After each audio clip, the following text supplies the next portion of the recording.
Hello friends, कैसे हो आप सभी। उम्मीद करता हूँ आप सभी अच्छे होंगे और आपकी तैयारी भी अच्छे से ज़ोरों से चल रही होगी। तो चलिए फ्रेंड्स, आज स्टार्ट करते हैं डिक्टेशन संख्या 7 और 8 खंड 1 का स्टार्ट।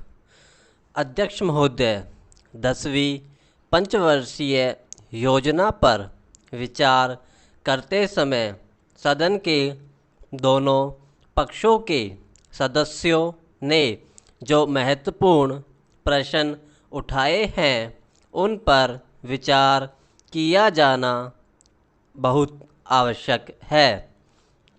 अध्यक्ष महोदय, 9वीं पंचवर्षीय योजना का अब अंतिम वर्ष चल रहा है और इस योजना के अंदर जो चीज़ें कही गई है, ऐसा लगता है कि उसके अंदर परिवर्तन करना कठिन है, बदला भी नहीं जा सकता।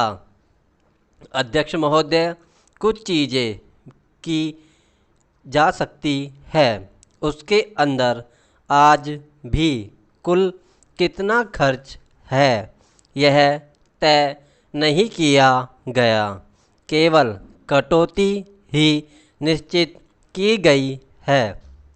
शुरू में मैं यह कहना चाहता हूँ कि यहाँ पर कुछ सदस्यों ने जो प्रश्न उठाया था कि इस पंचवर्षीय योजना का आशय कुछ सरकारी पक्ष से भी बताया है, इसके अंदर कमियां हैं और बहुत सी कमियां हैं जिनके ऊपर मैं यहाँ कुछ दोषारोपण नहीं करना चाहता हूँ।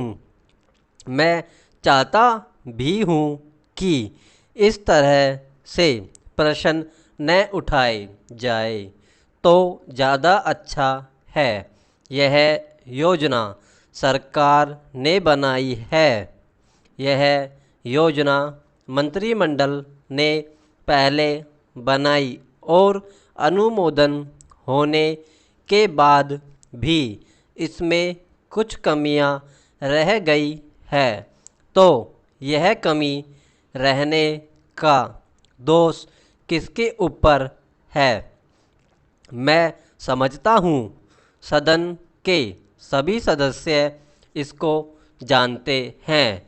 बहुत से लोगों ने दिल्ली के प्रश्न उठाए, जो दिल्ली के साथ अन्याय किया गया है, तो मैं समझता हूँ इस बारे में सब आवाज़ उठाए। इस बात की आज ज़्यादा ज़रूरत है। मैं यह कहना चाहता हूँ भारत सरकार से या जिन्होंने ये सारी योजनाएं बनाई, उन्होंने वास्तव में यहाँ के साथ बड़ा बुरा किया, यहाँ के साथ अन्याय किया, क्योंकि उन्होंने इस पंचवर्षीय योजना को बनाते समय ध्यान नहीं दिया कि क्या योजना बना रहे हैं, गलत बना रहे हैं या सही बना रहे हैं, इनसे क्या लाभ हानि होगा, इन सब बातों पर उन्होंने विचार नहीं किया। तो मैं समझता हूँ ऐसी परिस्थितियों के अंदर यह बात ठीक नहीं है। ऐसी दशा में यहाँ पर 5 वर्षों में आने वाली योजनाएं बेकार बनकर रह जाएगी। जो कटौती निश्चित की गई है उसको समाप्त करना चाहिए, ताकि दिल्ली को हम अंतर्राष्ट्रीय स्तर का एक आदर्श नगर बना सके। यह बहुत ही आवश्यक है यदि हम इस स्थान की उन्नति चाहते हैं।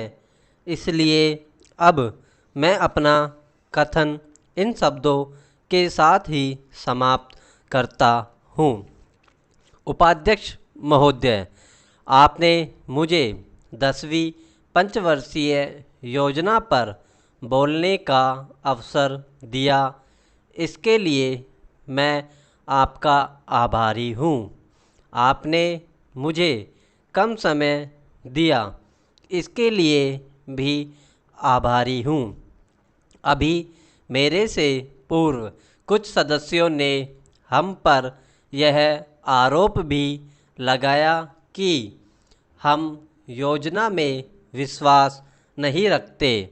उन्होंने तो यह भी कहा कि हमारे चुनाव घोषणा पत्र में भी उनको इस बात में कुछ नज़र नहीं आया।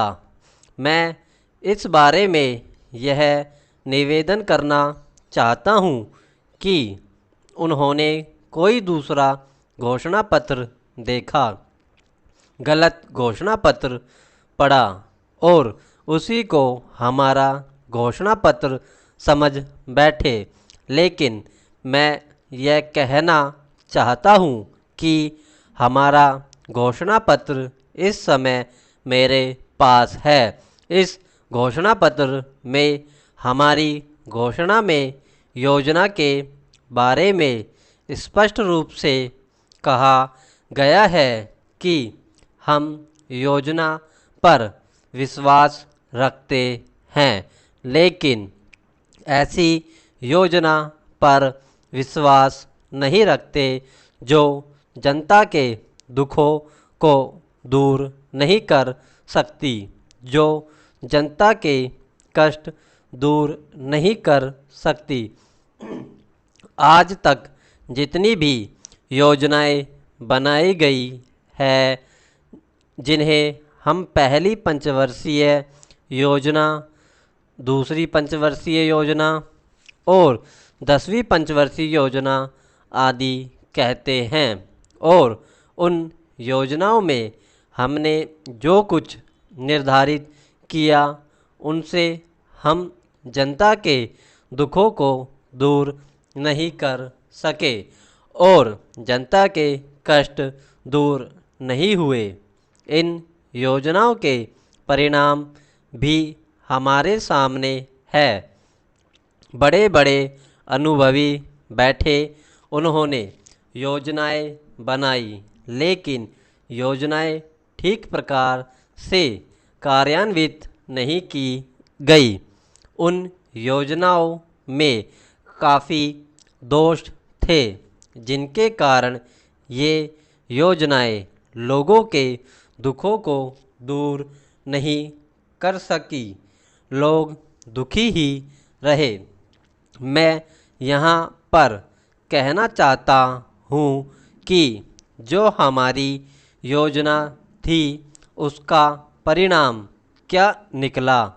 उसका परिणाम यही निकला कि हमें रुपये का मूल्य कम करना पड़ा। जो योजनाएं होती है वह राष्ट्रीय धन को ऊंचा करने के लिए बनाई जाती है, लेकिन हमारे सामने आंकड़े हैं, इसका परिणाम हमारे सामने है। हमने अब तक 9 पंचवर्षीय योजनाएं कार्यान्वित की है, लेकिन हमारी प्रति व्यक्ति आय में और जीवन स्तर में अपेक्षित वृद्धि नहीं हुई है।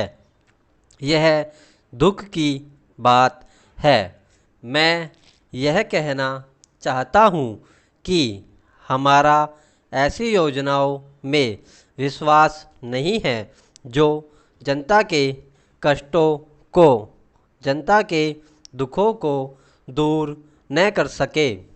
हम ऐसी योजनाओं पर विश्वास करते हैं जो उनकी आय बढ़ा सके, उनका आर्थिक विकास कर सके, उन्हें उन्नत कर सके। समाप्त। हेलो फ्रेंड्स, अगर वीडियो पसंद आया है तो प्लीज़ हमारे चैनल को सब्सक्राइब करें, लाइक करें और अपने दोस्तों के साथ शेयर करें। धन्यवाद।